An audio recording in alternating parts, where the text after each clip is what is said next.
अस्सलाम वालेकुम dear students, मैं हूं एहसान इलाही और हम हैं 10th की इंग्लिश पे। इसका यूनिट नंबर 5 आज हम देखेंगे। द रेन, ये एक पोएम है, एक छोटी सी मुख्तसर सी पोएम जिसे कि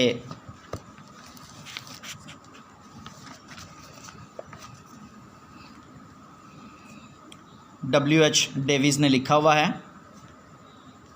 हम इसे पढ़ते हैं, पहले इसका मफ़हूम समझने की कोशिश करते हैं, फिर हम बाकी एक्सरसाइज पर चलेंगे।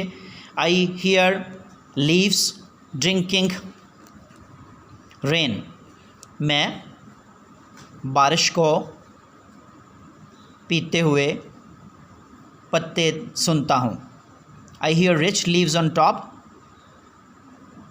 भरे पत्ते बुलंदी पर। गिविंग द पुअर बीनीथ, खाली पत्तों को नीचे दे रहे हैं। ड्रॉप आफ्टर ड्रॉप, कतरा ब कतरा। TISS a sweet nice to here, यहाँ तक कि एक सुरीला शोर सुनाई देता है।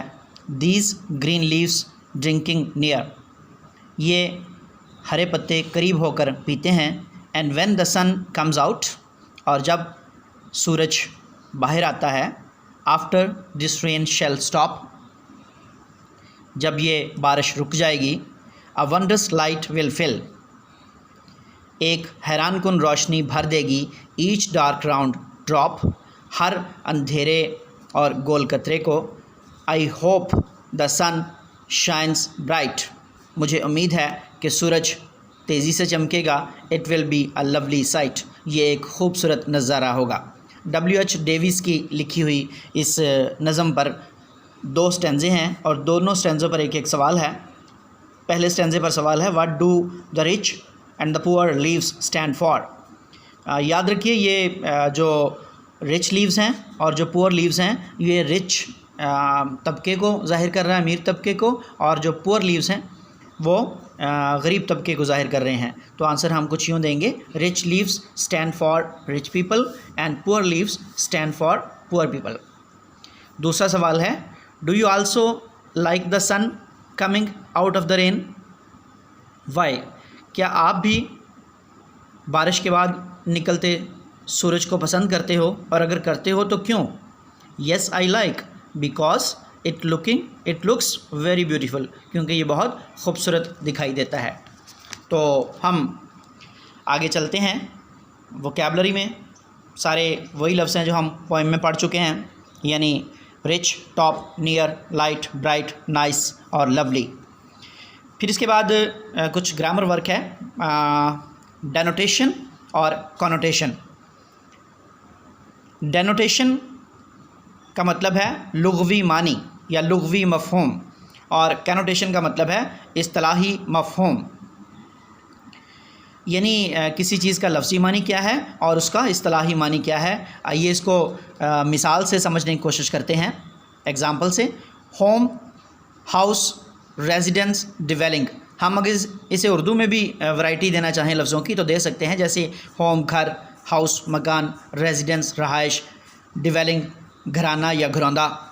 तो ये सारे के सारे लफ्ज़ी मानी हैं, हर एक लफ्ज़ का अपना अपना, लेकिन all these words mean a place in which someone lives, यानी ये तमाम तर लफ्ज़ किसी ऐसी जगह को ज़ाहिर करते हैं जहाँ कोई रहता है, तो ये उसका इस्तिलाही मानी यानी डेनोटेशन कॉनोटेशन है। इसी तरह से होम के लिए cosy, loving, comfortable, feeling of security.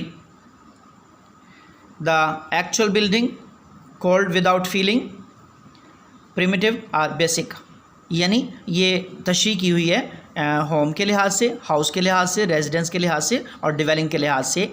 मुख्तसरन ये कि डेनोटेशन किसी लफ्ज़ का लफ्ज़ी मानी है और कैनोटेशन जो है वो उसका इस्तिलाही मानी है। यहाँ एक और एग्ज़ाम्पल दी गई है, जैसे कि Adeel was surprised, Adeel was amazed, Adeel was astonished. इन तीनों लफ्ज़ों को अगर हम अलग अलग से भी तर्जुमा करना चाहें तो हम कर सकते हैं हैरान, शशदर, भुचक्का। तो ये हुए इनके लफ्ज़ी मानी, लेकिन अगर हम इस्तिलाही तौर पर देखें तो एक ही मानी है, यानी अदील वाज सरप्राइज्ड, यानी अदील हैरान था।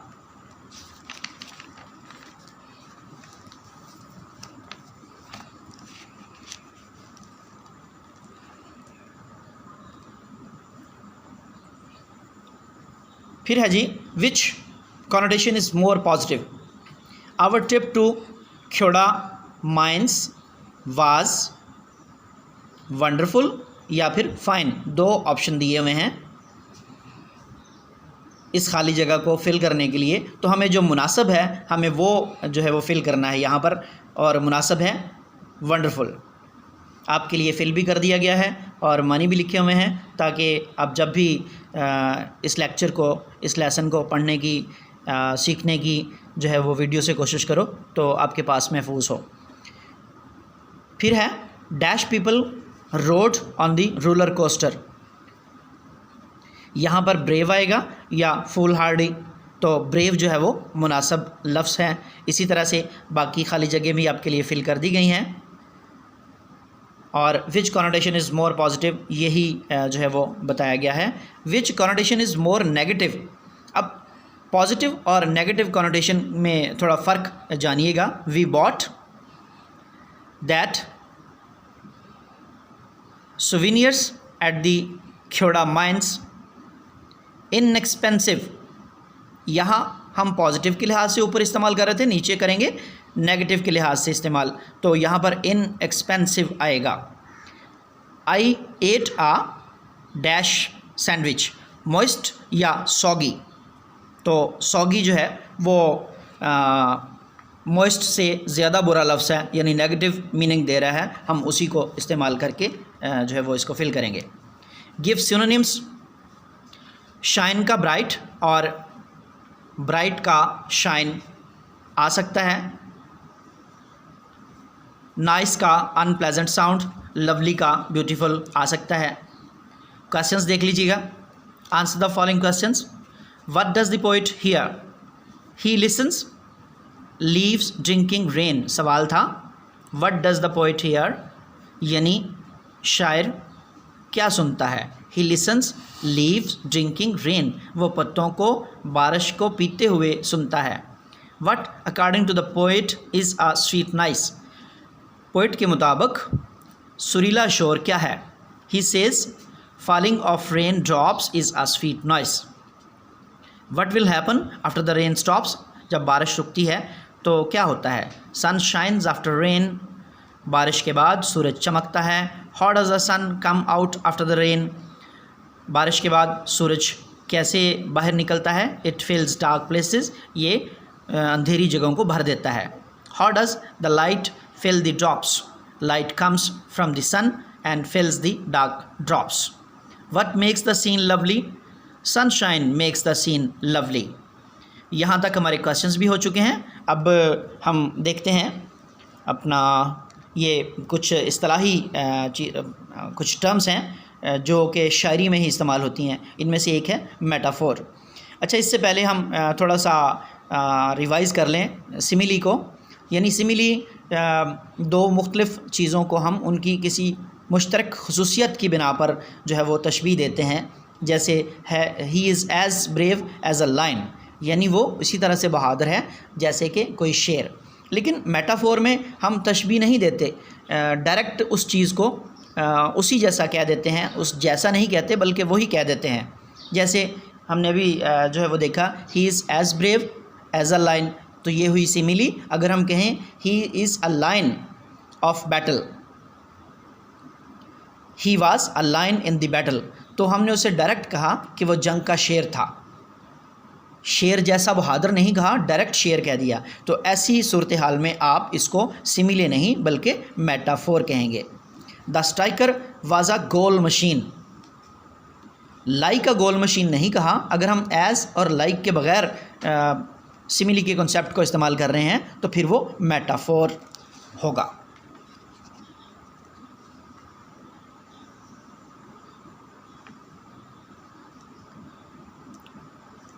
यहाँ पर पर्सोनिफिकेशन का कॉन्सेप्ट देने की कोशिश की है। पर्सोनीफाई यानी पर्सन बना देना, शख्स बनाकर पेश करना। किसी ऐसी बेजान चीज़ को शख्स बनाकर या किरदार बनाकर पेश करना जो असल में शख्स या किरदार ना हो। मिसाल देखिएगा, flowers were fluttering and dancing in the breeze. फूल हवा में नाच रहे थे और फड़फड़ा रहे थे। इसका मतलब है ये दोनों खुसूसियात जो हैं वो इंसानी हैं, पर्सन्स की हैं। तो ये फूलों को खुसूसियत दी गई है, इसका मतलब ये पर्सोनिफिकेशन हुई। Identify the use of personification in the poem and answer these question.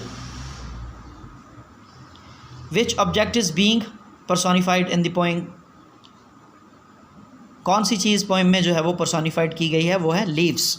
Which human traits are given to the object, यानी कौन सी खूबी उसे दी गई है, ये कि जो ऊपर वाले हैं वो नीचे वालों को बाद में देते हैं। यानी हमारे इस मुआशरे का जो एक असूल है कि सबसे पहले सहूलियात से जो है वो ऊपर वाला तबका मुस्तफ़ीज़ होता है और उसके बाद नीचे वाला तबका। फिर ग्रामर में देखिएगा, transitive and intransitive verb. Transitive verb एक ऐसा वर्ब होता है जो अपने मतलब को ज़ाहिर करने के लिए सब्जेक्ट और ऑब्जेक्ट दोनों को डिमांड करता है। मिसाल देखिएगा, you got angry with your sister. You subject है, सिस्टर ऑब्जेक्ट है और गॉट एंग्री वर्ब इस्तेमाल हुआ है। यानी ये एक ऐसा वर्ब है जो सब्जेक्ट और ऑब्जेक्ट दोनों को डिमांड कर रहा है, लिहाजा वो ट्रांजिटिव वर्ब है।